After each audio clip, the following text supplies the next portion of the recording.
Well, this morning we're going to be in Genesis 7, but before we get into that passage, let's pray this morning, shall we? Lord, yes, I thank you for another beautiful morning. Lord, I thank you that each morning your mercies are new, and Lord, that you overfill our cups just as we sang this morning. Lord, this morning we're also going to be studying about some people that you have indeed led through the fire and the flood. And Lord, as we study these things, Lord, I pray that we will learn important truths from your word. And Lord, that you would speak to us individually where we're at, whether we need the conviction or the encouragement, or Lord, really just a mix of things. Lord, that you would come and fill up our cups. And in your name I pray. Amen.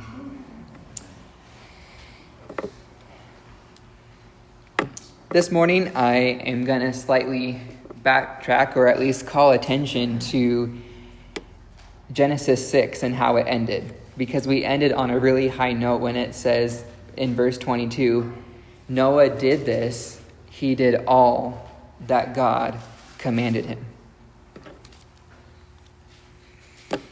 Then when we go to 7, it starts off with, Then the Lord said to Noah, Go into the ark, you and your household, for I have seen that you are righteous before me in this generation. You know, after Noah had done all the Lord commanded him, then the Lord gave him direction. And a thought came to me is, how often do we perhaps, as Christians, live life backwards, when sometimes we're so afraid to do anything without the will of God? Now, it is super, super important to live in the will of God. It's definitely not bad to desire the will of God. But as one ventures through life, it seems like there's often two groups of Christians. We have the type A Christians and the type B Christians. Well, I think this morning we need a good reminder to be the Bible type of Christians.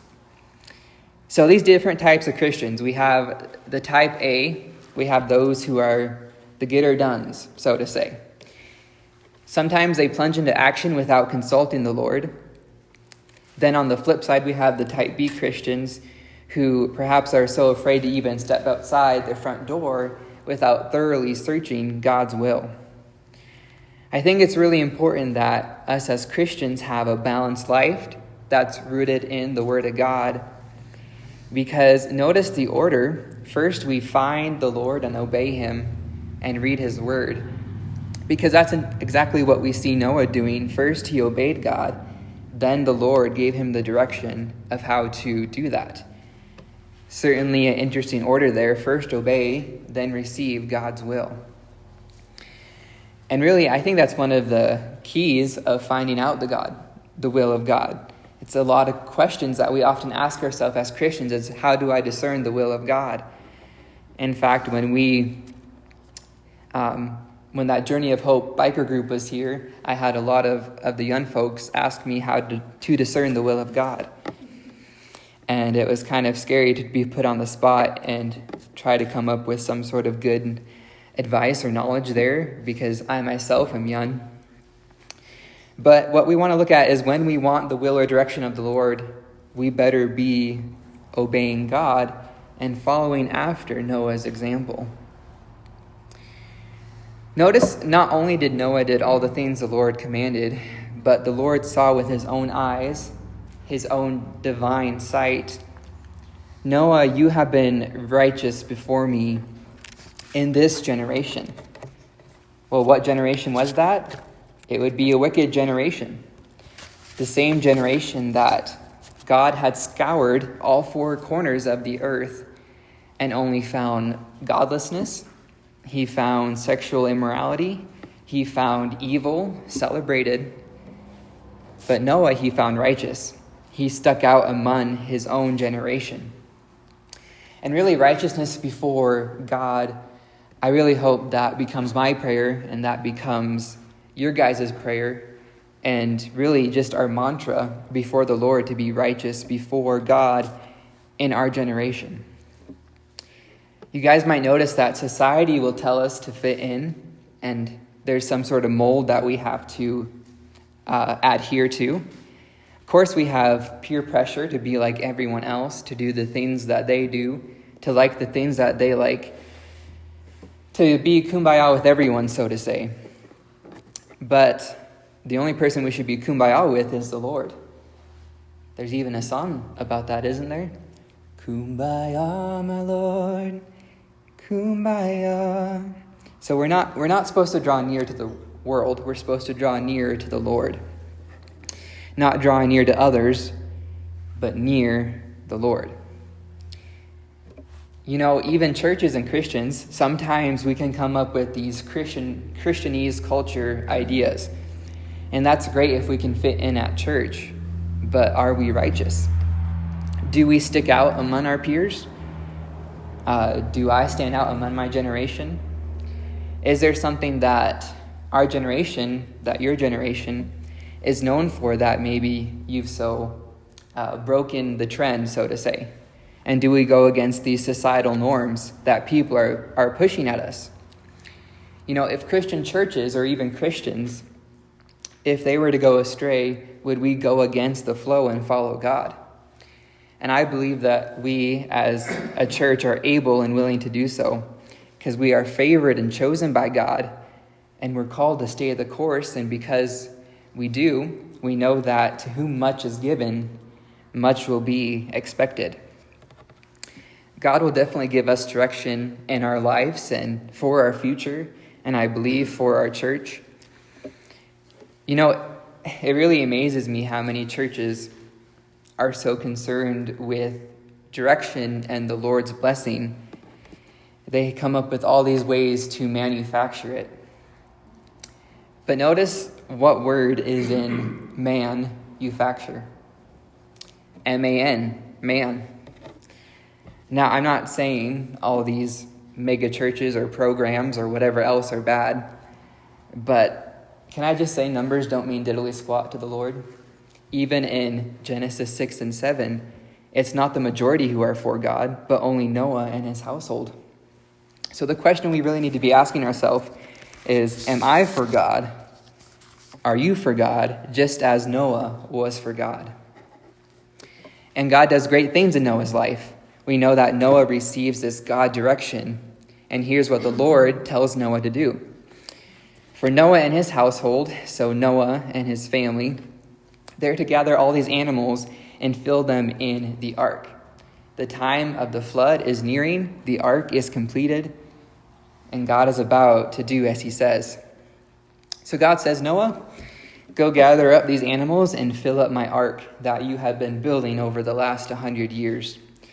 Because God also wanted to spare animals. After all, they are his creation as well. So Noah, you and your family aren't to go alone. Remember how I gave man the responsibility and the dominion over the earth and the animals, as I gave it to your ancestors, Adam and Eve. Now they passed on that responsibility to you.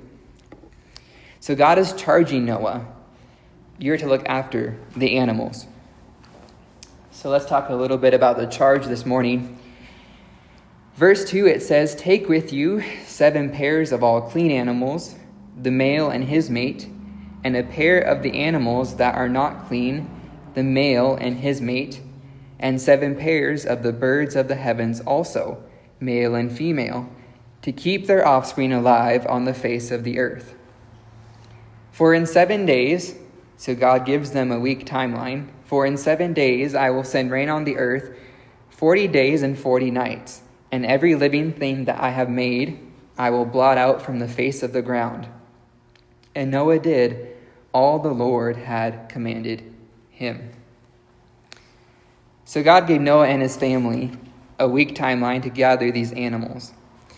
Now, a fun thought comes to mind here as far as it makes a person wonder how Noah and his family pulled all this off.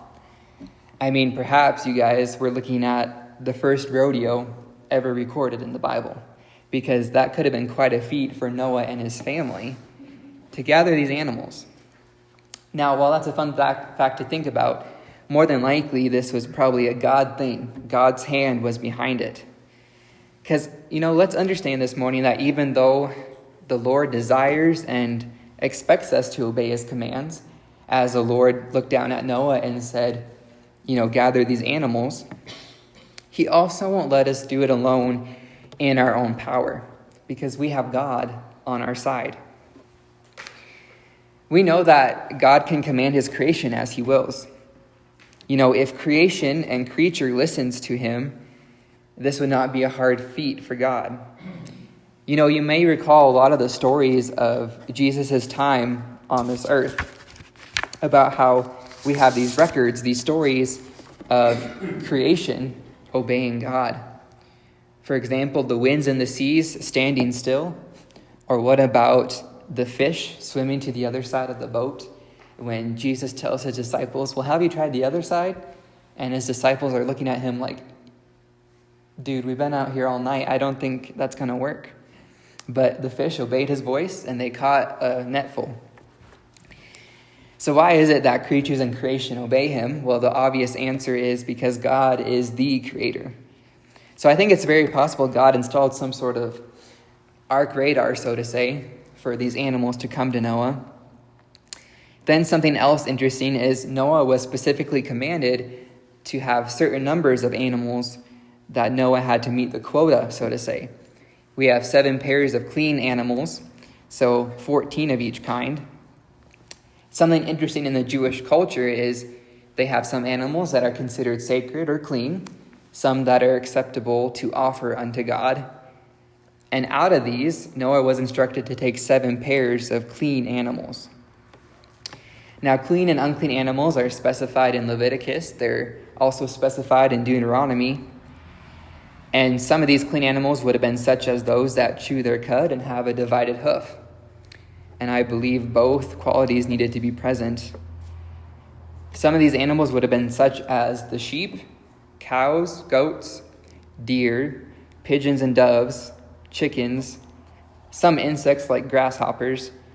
And of course, as far as sea creatures go, a lot of the sea creatures could have survived the flood because they were already naturally water animals. Now, for unclean animals, they had a different standard. God wanted him to only bring 1 pair of each, 2 of each kind. These animals would have been such as pigs, camels, badgers, dogs and cats, other types of birds, and most insects.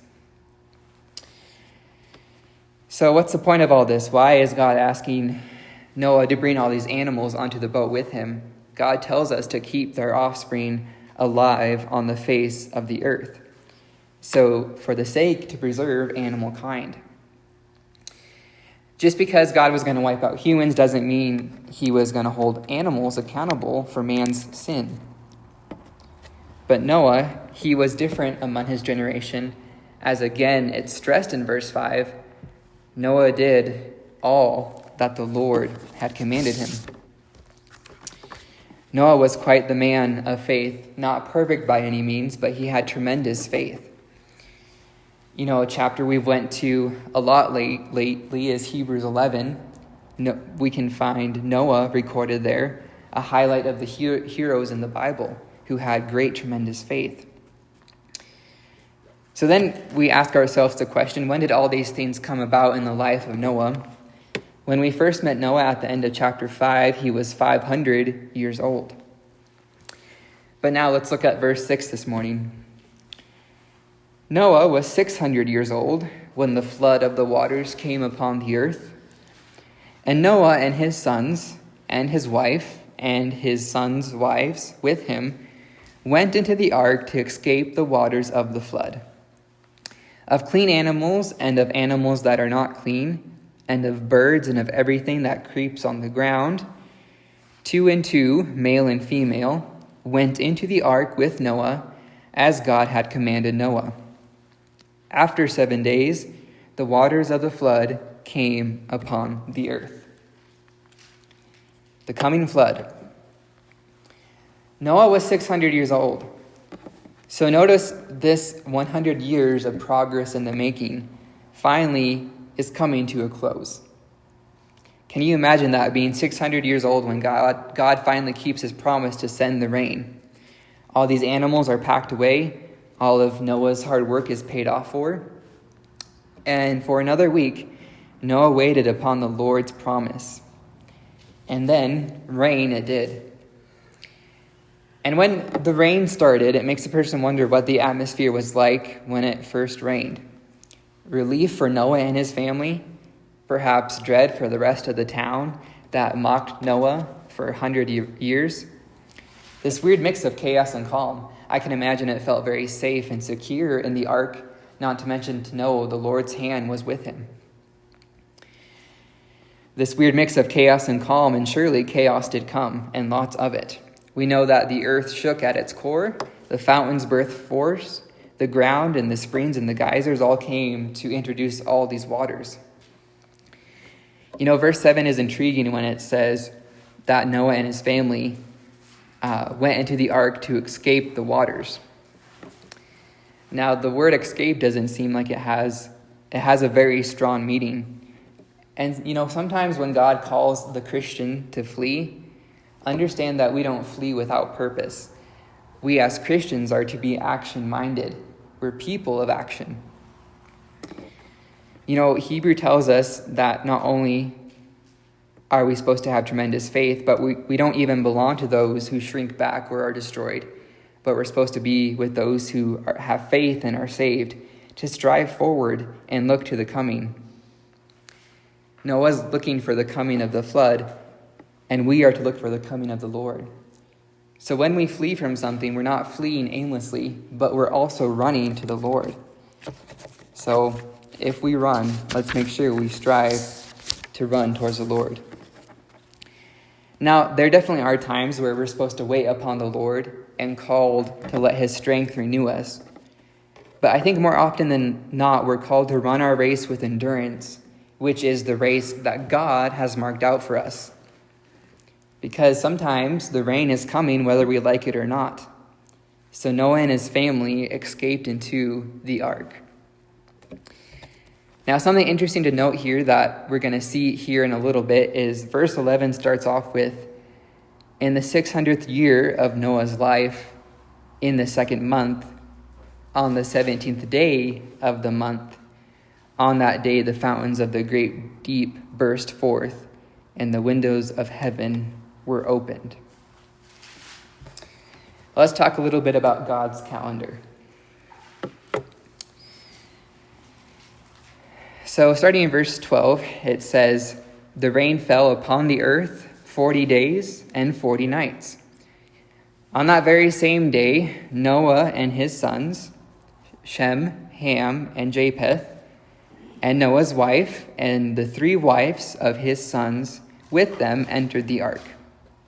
They and every beast according to its kind, and all the livestock according to their kind, and every creeping thing that creeps on the earth according to its kind, and every bird according to its kind, every winged creature. They went into the ark with Noah, 2 and 2 of all flesh, in which there was the breath of life. And those that entered, male and female of all flesh, went in as God had commanded him, and the Lord shut him in.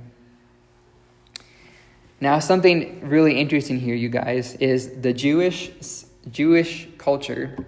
In their second month, we know that they go by a lunar calendar, and so their time is a little offset from ours. What I think is very interesting is, if I did my research right, the second month of the Jewish calendar is Iyar. Now, something I do have to say is a lot of scholars comment to say to be warned of improper interpretation, because I guess the Hebrew calendar was not yet established by God in Noah's time. So some have taken this to be an interpretation that perhaps the second month meant the second month after Noah's birthday. So there is some sort of vague timeline. But what I just had to say that I found interesting is that if it did fall in line with the Jewish calendar, the second month, the month of Iyar, I think God was sending a very clear message. You see, it is in the month of Iyar that is held in regard by the Jewish people as a month of healing and renewal.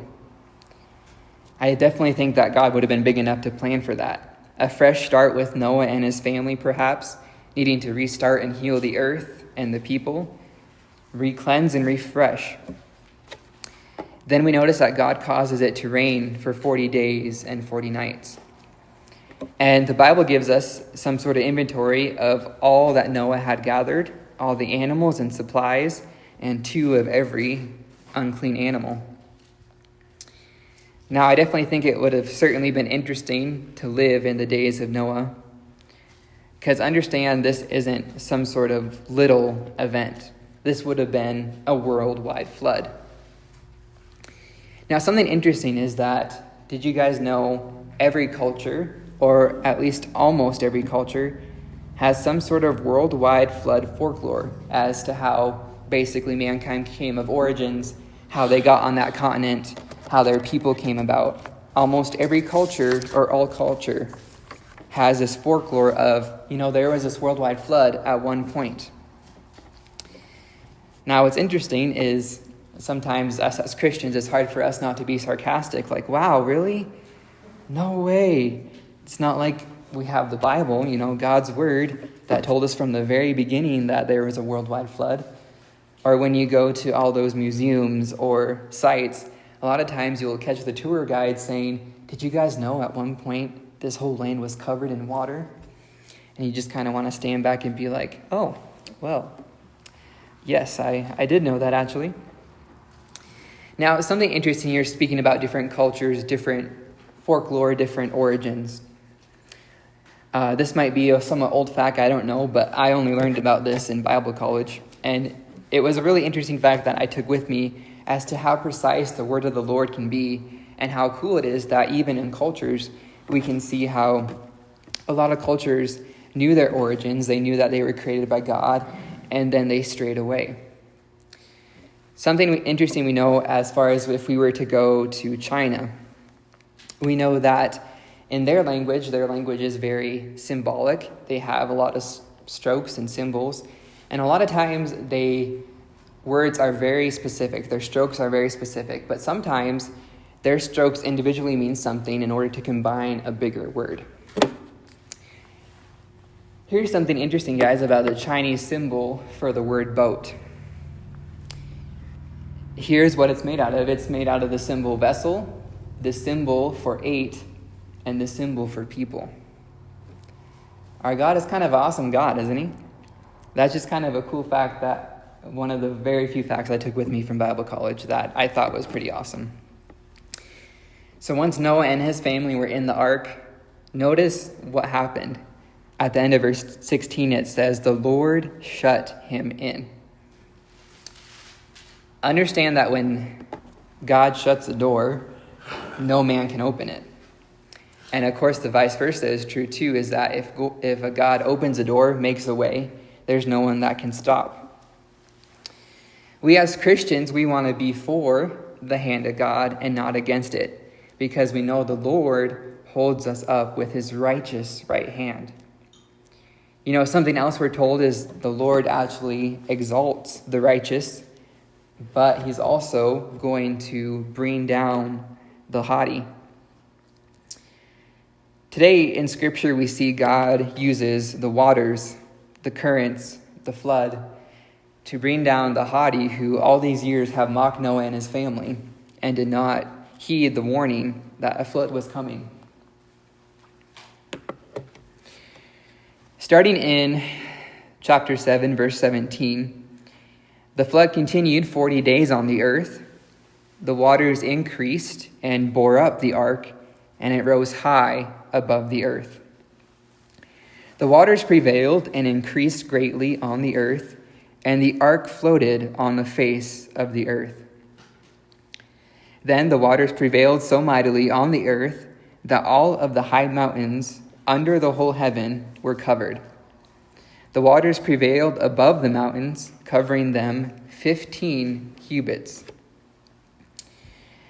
deep, and all the flesh died that moved on the earth, birds, livestock, beasts, all swarming creatures that swarm on the earth, and all mankind. Everything on the dry land, in whose nostrils were the breath of life, died. He blotted out everything, every living thing that was on the face of the ground, man and animals and creeping things and birds of the heavens. They were blotted out from the earth, and only Noah was left, and those who were with him in the ark. And the waters prevailed on the earth 150 days. Now these waters, I imagine, would have been quite the sight, likely rapid and rushed. And we also know that when the flood happened, there were fountains that burst forth, possibly geography changed, valleys and canyons were carved at rapid speed. Now, if one was to go to a particular famous canyon today, they would probably tell you that the river carved it over millions and billions of years. But I believe that great formation burst forth during the flood when God was bursting forth the deep, stirring up the ground and causing rain to fall and floods to rise. And rise it did to extreme levels. This was a worldwide flood, as we shared. And flood it did. Notice that it even says well past the highest mountains. And if I did my measurements right, 15 cubits would be about 8 to 9 feet past the highest mountain. Obviously, the flood would have had to be higher than the mountains, or Noah's ark would have been, scraped at the bottom or run into the mountains, and God certainly didn't want that. He wanted to provide safe passage for Noah and for his family. And God glided him past the mountains. It's interesting how we as Christians have come up with this slogan of, if you have, faith as small as a mustard seed, you can move mountains, which is true. That is a scripture verse. But sometimes we put God in a box and expect him to, okay, well, Lord, you said if my faith is small as a mustard seed, you're going to move the mountain. Well, who's to say he's not going to do it differently? What if he glides you over the top of them?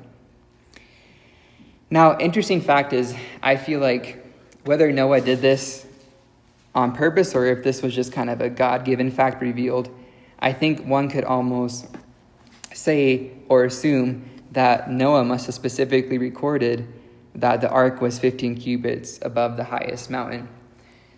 A lot of people don't give ancient people the credit they deserve. They think they're some sort of Neanderthal who don't know what they're doing. And so a lot of people might be like, well, how did Noah record that measurement?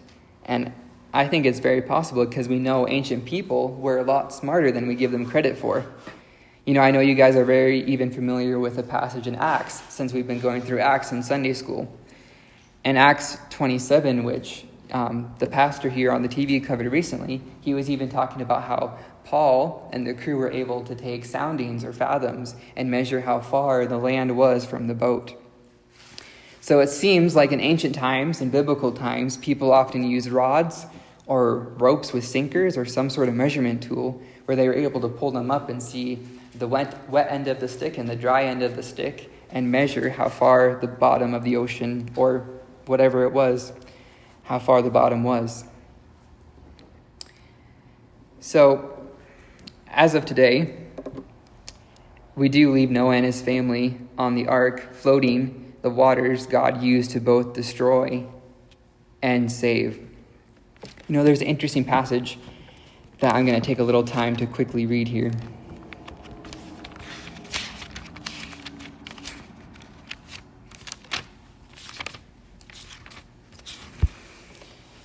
Second Peter chapter 3.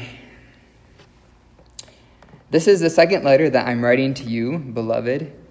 In both of them, I am stirring you up to be sincere, of a sincere mind, by way of reminder, that you should remember the predictions of the holy prophets and the commandments of the Lord and Savior through the apostles, knowing that, first of all, that scoffers will come in the last day with scoffing, following their own sinful desires. They will say, where is this promise of the coming? For ever since the fathers fell asleep, all things are continuing as they were from the beginning of creations. For they deliberately overlook the fact that the heavens existed long ago, the earth was formed out of water and through water by the word of God, and that by means of these the world that then existed was deluged with water and perished. That sounds a lot to me like the writer of Peter is saying the history of creation to the flood. By the same word, the heavens and the earth that now exist are stored up for fire, being kept until the day of judgment and the destruction of the ungodly. I think there's a reason that so many times in Scripture, the flood, or if you want to say Noah's days, are compared to the coming of the Lord. We looked at them last sermon in the Gospel of Matthew. And I think here are maybe possibly some of the reasons. One, it will come as a surprise. Us as serious Christians will be ready, but unbelievers will be caught off guard. Us as church-age Christians will be ready for the rapture of the Lord, but the tribulation saints will be ready for the day of the Lord just as eagerly. We also know that the day of the Lord will bring chaos and judgment for those unprepared, but not for those who stood in tremendous faith. Us as Christians, we need to be prepared like Noah and his family did. Not to mention, another similarity is that the days of Noah and the days of the Lord, it's going to be a time of judgment. Not only this, not everyone's going to be saved. There's going to be a remnant. I think of the parable of the 10 virgins. There was 5 of them who had enough oil in their lamp, and 5 who did not. And the sad side of the story is that the 5 wise virgins could no longer spiritually help the 5 who did not prepare.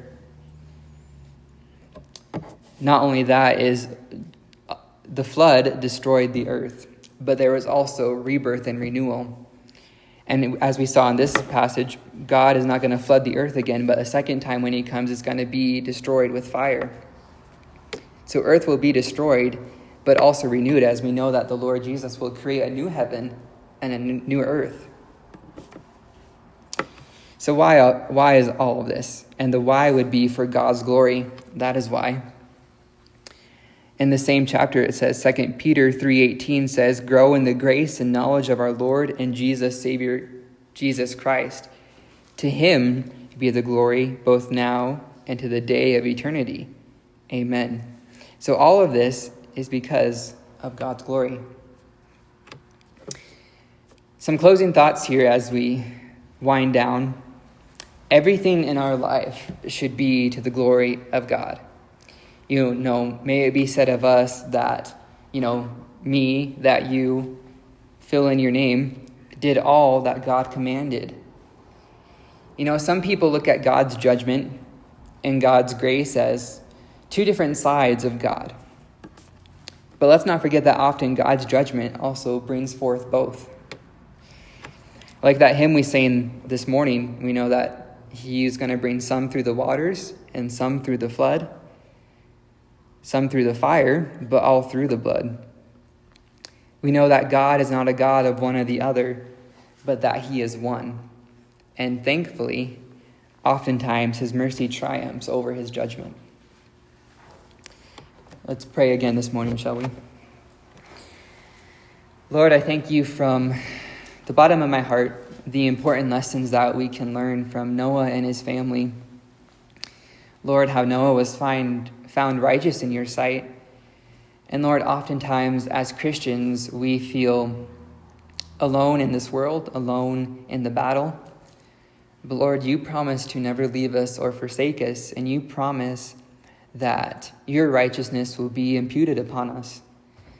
So Lord, I pray as these days might grow harder and harder for us, Lord, let us not forget that we are still your vessel, Lord. And Lord, that you will bring us to safety in the times to come. Lord, even if we perish on this earth, we gain. We're told that to live is Christ, to die is gain. I thank you for those truths this morning. Lord, I pray that this would also encourage us to realize that there is a judgment coming. There is a rapture, there's a second coming that people need to be prepared for. And Lord, we have this good news inside of us that we're not to keep to ourselves, but Lord, we're supposed to let our light shine and warn people just as Noah did. Hey, the flood is coming. Hey, do you know the Lord, the rapture is coming? Lord, even as people look at us crazy or mock us or scoff at us, as we're told in 2 Peter that in the last days there'll be scoffers. Well, Lord, let us understand that they're not attacking us personally. We're told that because they persecuted you, that they're also going to persecute your servants. And Lord, that blessed are those who are persecuted, those that are meek, those that are poor, because we will inherit heaven. Lord, I thank you for these reminders this morning, and in your precious name I pray. Amen.